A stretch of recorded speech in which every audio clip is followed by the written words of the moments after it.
ఆంధ్రప్రదేశ్ రాజకీయాల్లోనే కాదు మొత్తం రాష్ట్ర పాలనలోనూ చిత్తూరు జిల్లా వైసీపీ నేతల చుట్టూ తిరుగుతున్న లిక్కర్ స్కామ్ ఇప్పుడు కొత్త మలుపులు తిరుగుతోంది.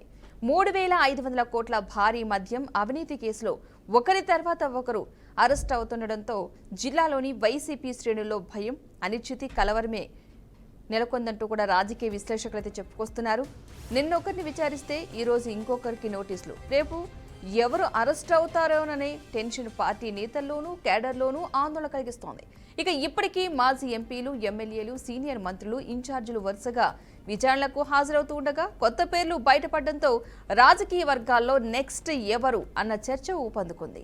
చిత్తూరు జిల్లానే లిక్కర్ స్కామ్ కేంద్ర బిందువుగా మారింది. ఇప్పటికే అరెస్ట్ అయిన, విచారణ ఎదుర్కొంటున్న నేతల్లో ఎక్కువ మంది ఈ జిల్లాకు చెందిన వారే కావడం విశేషం.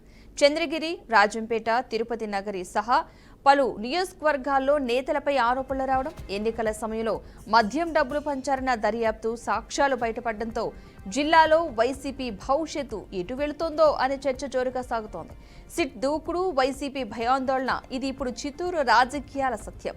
ఇక విచారణలో కీలక నేతల పేర్లు బయటపడడం, కొందరి ఇళ్లలో నేరుగా సోదాలు జరగడం, సాంకేతిక బృందాలు గాడ్జెట్స్ పరిశీలించడం వరకు వెళ్లడంతో ఇది కేవలం సాధారణ అవినీతి వ్యవహారం కాదనే సందేశం స్పష్టమవుతోంది. ఒకరి వాంగ్మూలంలో మరొకరి పేరు రావడంతో కేసు మరింత విస్తరిస్తోంది. ఎన్నికల సమయంలో మద్యం డబ్బుల వినియోగం, మద్యం పాలసీలో మార్పులు, కాంట్రాక్టుల మేనేజ్మెంట్ ఇవన్నీ ఒక గొలుసులాగానే ఒకదానితో ఒకటి ముడిపడి బయటకు వస్తున్నాయి. చెవిరెడ్డి భాస్కర్ రెడ్డి నుంచి పెద్దిరెడ్డి మిథున్ రెడ్డి వరకు, విజయానంద్ రెడ్డి నుంచి నారాయణ స్వామి వరకు సిటీ విచారణల జాబితా అయితే విస్తరిస్తూనే ఉంది. దీంతో వైసీపీ అంతర్గతంగా కూడా ఒకరిపై ఒకరు అనుమానాలు కూడా వేసుకుంటున్న పరిస్థితి కూడా ఏర్పడింది. ఇంకెవరు చిక్కుకుంటారో ఈ ప్రశ్న ఇప్పుడు వైసీపీ నేతల్లోనూ కార్యకర్తల్లోనూ టెన్షన్ అయితే పెంచుతోందని విశ్లేషకులు కూడా అభిప్రాయపడుతున్నారు. కొందరు సీనియర్ నేతలు తామేంటో తెలుసుకోవడానికి జిల్లా స్థాయి నేతలను నేరుగా సంప్రదించడం, భవిష్యత్తులో ఇంకా ఎన్ని బిగ్ నేమ్స్ కూడా బయటపడతాయో కూడా అనుమానాలు కూడా వ్యక్తమవుతున్నాయి. ఇదే అంశానికి సంబంధించి మనతో మాట్లాడడానికి పొలిటికల్ అనలిస్ట్ ఉప్పాల లక్ష్మణ్ గారు కూడా జాయిన్ అవుతున్నారు. నమస్తే అండి లక్ష్మణ్ గారు.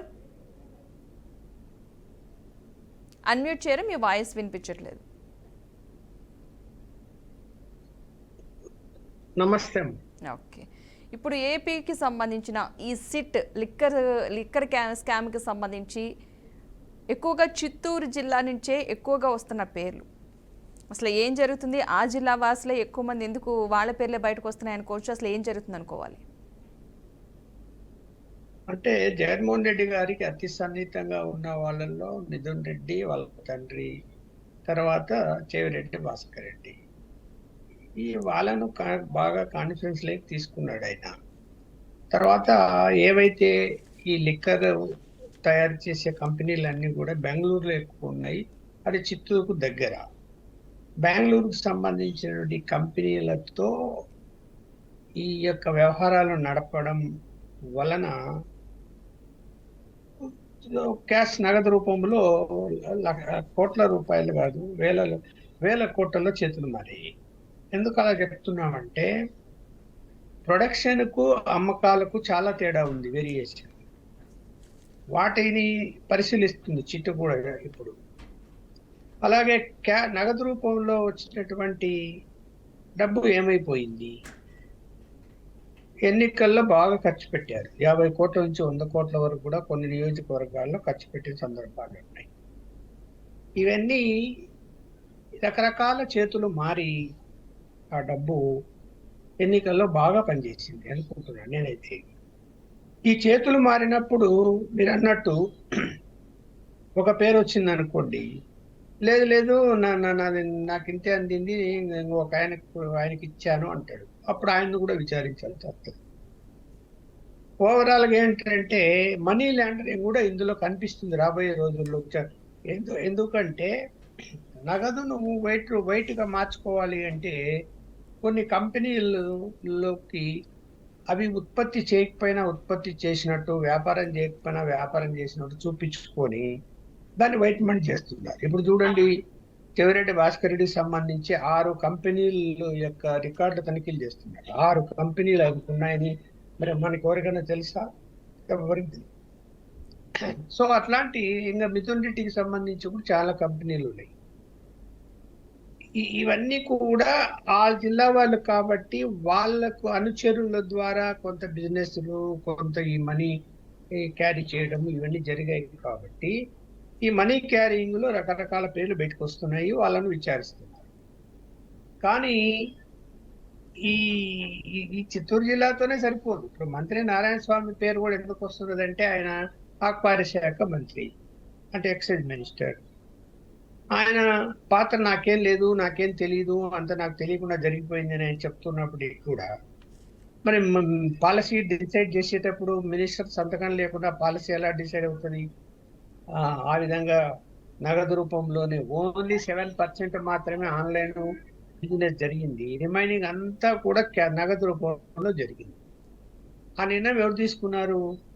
సో ఉండొచ్చు, జగన్మోహన్ రెడ్డి గారి ఆదేశాలు ఉండొచ్చు, కానీ రాతపూర్వకంగా మంత్రి గారి యొక్క బాధ్యత అది, ఖచ్చితంగా దొరుకుతాడు అందులో.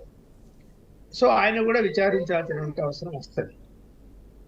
ఓవరాల్గా ఏమిటంటే మరి సజ్జల రామకృష్ణారెడ్డి ఏమంటున్నారు? సరిగా జరగటం లేదు ఈ దర్యాప్తు, ఓన్లీ టార్గెట్ చేస్తున్నారు వ్యక్తులను, యాక్చువల్ గా ఎవరు చేశారు, ఎక్కడ పోయింది అనేది మీరు చూసుకోండి. అంటే సంబంధం లేకపోయినా, ఆధారాలు దొరకకపోయినా కొంతమంది మీద కేసులు పెడుతున్నారు అని ఆయన ఆరోపణ. మరి ఇక్కడ లింకులు దొరికినప్పుడు ఖచ్చితంగా ఎవరి మీదైనా విచారణ చేయక తప్పదు. మరి ఆ డబ్బులని ఏమయ్యాయి అన్నప్పుడు మరి ఆస్తులు ఎలా కూడగట్టారు, కంపెనీలలో డబ్బులు ఎలా వచ్చాయి, ఆ డబ్బులు ఎలా ఎక్కడికి వెళ్ళిపోయాయి, ఇవన్నీ కూడా లోతైన దర్యాప్తు జరగాల్సిన అవసరం ఉంది. కానీ సిట్ మరి ఎంతకాలం దీన్ని చేయగలుగుతుంది? ఇది చేసే కొద్దీ ఉంటుంది. ఇప్పుడు ఒక చిత్తూరు జిల్లాలోనే అలా జరగలేదు బిజినెస్, రాష్ట్రంలోని అన్ని జిల్లాల్లో జరిగింది. అన్ని జిల్లాల్లో కూడా నగదు రూపంలోనే లిక్కర్ బిజినెస్ జరిగింది. అన్ని జిల్లాల్లో కూడా సప్లై విషయంలో బేవరేజ్ కార్పొరేషన్ కు రీచ్ కాకుండానే డైరెక్ట్ కొన్ని పాయింట్లకు చేరి, అంటే కొంతమంది మధ్యవర్తులకు చేరి వాళ్ళ దగ్గర నుంచి షాపుల్లోకి వెళ్ళిపోయి అది అనధికార బిజినెస్. ఆ డబ్బులన్నీ తిరిగి మళ్ళీ వాళ్ళకి చేరాయి. ఇప్పుడు ఆ రోజు 1 లక్ష రూపాయలు బిజినెస్ జరిగింది అనుకోండి, మళ్ళీ లెక్కలు ఎంత చూపించుంటారంటే 10,000 20,000 చూపించుంటారు. 80,000 రూపాయలు అనధికార బిజినెస్ జరిగి ఉంటుంది. అది తేలాలి అంటే సమగ్ర దర్యాప్తు జరగాలి, అంత సులభంగా తేలదు అది. ఎందుకంటే పైన వ్యవహారాలన్నీ నడిపారు వాళ్ళు. కానీ అక్కడ ఉన్నటువంటి స్టాఫ్ ఎవరైతే ఉన్నారో అది ప్రభుత్వ దుకాణాలు కాబట్టి ఆ దుకాణాన్ని నిర్వహించిన వాళ్ళకు, అంటే అక్కడ ఉన్న అమ్మకాలకు ఎవరైతే స్టాఫ్ను ఉపయోగించారో వాళ్ళందరికీ అది తెలిసే ఉంటుంది. ఇప్పుడు వాళ్ళందరినీ విచారించాలంటే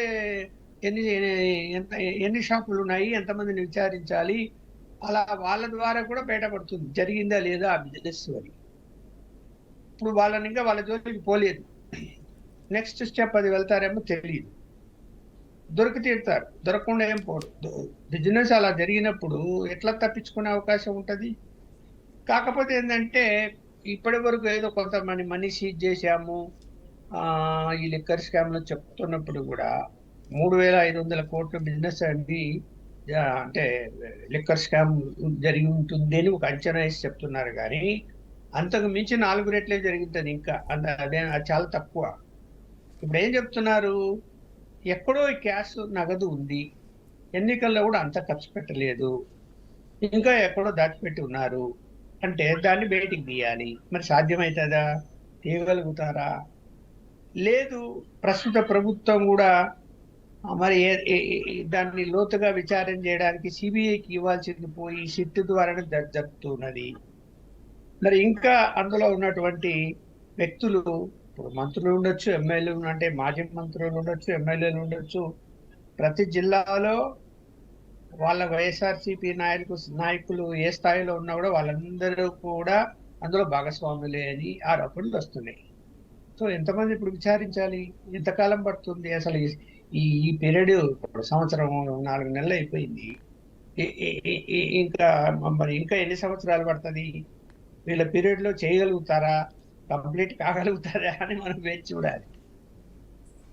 అంటే ఇప్పటివరకు మనం చూసుకుంటే ఈ లిక్కర్ స్కామ్కి సంబంధించి ఒకరి నోటి ద్వారా మరొకరి పేరు రావడం, అంటే నేనే కాదు నాతో పాటు వీళ్ళు ఉన్నారని చెప్పే ప్రయత్నమా? కనీసం వాళ్ళ పేరు చెప్తే నాకైనా కాస్త తగ్గుతుంది అన్నట్టుగానా? అసలు ఎలా చూడాలంటారు? అంటే ఒకరికి సఖ్యత లేదు, అని అర్థం చేసుకోవచ్చు అంటారా దీన్ని బట్టి చూస్తే? ఎ ఎవరి భయం వాళ్ళకు ఉంటదమ్మా. ఎందుకంటే ఇప్పుడు పలాని మధ్యవర్తి దగ్గర నుంచి నీ దగ్గరికి ఓ 10,00,00,000 వచ్చాయంట అని సిట్ పోలీసులు అడిగారనుకోండి. అతను ఉలిక్కి పడిపోతాడు. అంటే 10,00,00,000 ఉన్న నా ఆస్తులు సీజ్ చేసేస్తారేమో, లేకపోతే నా దగ్గర ఉన్న సంపాదించుకుంది సీజ్ చేస్తారేమో అని భయపడతాడు. భయపడినప్పుడు ఏం చేస్తాడు? నేను ఇంకొక ఆయనకి ఇచ్చానంటాడు.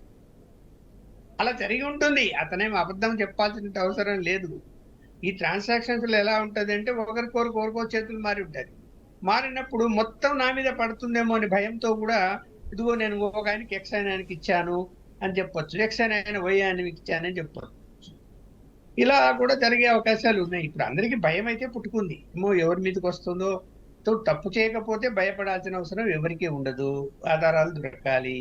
తప్పు చేసినోడు ఏం చేస్తాడు? భయపడి వాడు ఏదో ఒకటి చెప్పేస్తాడు కదా. ఇంత పెద్ద స్కామ్ బయటికి రాదు అని అనుకుని ఉండి ఇలా జరిగి ఉంటుందని అనుకోవచ్చు అంటారా? ఎందుకంటే ఇది చిన్న విషయం అయితే కాదు.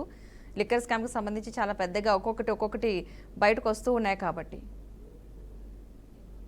అంటే ఇప్పుడు వీళ్ళు పాలసీ డిసైడ్ చేసినప్పుడు ప్రభుత్వ దుకాణాలుగా నడపాలి, అలాగే క్యాష్ ట్రాన్సాక్షన్ చేయాలి అన్నప్పుడే అది ఖచ్చితంగా అందులో కుంభకోణం ఉంటుందని అందరూ ఊహించారు. కానీ దాన్ని ఇంత పెద్దగా ఉంటుందని ఇప్పుడు అర్థమవుతున్నది. ఇక్కడ అసలు వీళ్ళు ఏం భావించారంటే వైఎస్ఆర్సీపీ వాళ్ళు అసలు 20 సంవత్సరాలు మన ప్రభుత్వమే, ఇంకా మనం ఎంత అవినీతి చేసినా కూడా నెక్స్ట్ గవర్నమెంట్ మనదే వచ్చేది, ఆ తర్వాత కూడా మనమే వస్తాం, ఎవరు బయట పెడతారు ఇవన్నీ అని చెప్పి ఒక ధైర్యంతో ఈ లిక్కర్ ఒకటే కాదమ్మా, అనేక అవినీతి పనులు అన్ని డిపార్ట్మెంట్లో జరిగాయి. ఇంకా ఇవన్నీ తెలుసుకుంటూ కూర్చుంటే ప్రభుత్వము పరిపాలన చేయలేదు. అలాంటి పరిస్థితి ఉంది. ఆ భయం లేదు వాళ్ళకి. మళ్ళీ మేమే వచ్చేస్తామని నమ్మారు. వైనాట్ 170 పోయిన మాటతో జగన్మోహన్ రెడ్డి చెప్తే అమ్మ మళ్ళీ మనమే వచ్చేస్తున్నాం, ప్రజలకు అందరికీ బటన్ నొక్కి డబ్బులు ఇచ్చినప్పుడు ఎందుకు మనకు ఓట్లేయరు, మనమే వస్తాం కదా, వచ్చినప్పుడు ఇవన్నీ బయటికి ఎలా వస్తాయి అని నమ్మారు అందరూ. కానీ వాళ్ళు అనుకునేదంతా రివర్స్ అయింది. Okay right. థ్యాంక్ యూ అండి లక్ష్మణ్ గారు, మంచి వివరణ విశ్లేషణ అందించినందుకు థ్యాంక్ యూ సో మచ్ అండి. సో చూసాం కదండి, ఏపీలో ఎక్కువగా చిత్తూరు జిల్లాకు సంబంధించిన లిక్కర్ చిక్కులు పెరుగుతున్నాయా తరుగుతున్నాయా తెలియని పరిస్థితి. ఎందుకంటే ఈ లిక్కర్ స్కామ్కి సంబంధించి ఒక్కొక్కరి నోటి ద్వారా మరొకరి పేరు కూడా రావడం చాలా పరిస్థితులు అయితే ఉన్నాయి. సో చూద్దాం ముందు ఈ కేసుకి సంబంధించి ఎలాంటి పరిణామాలు చోటు చేసుకుంటాయో. ఇది వాళ్ళ special drive. Keep watching BRK news Telugu సత్తా.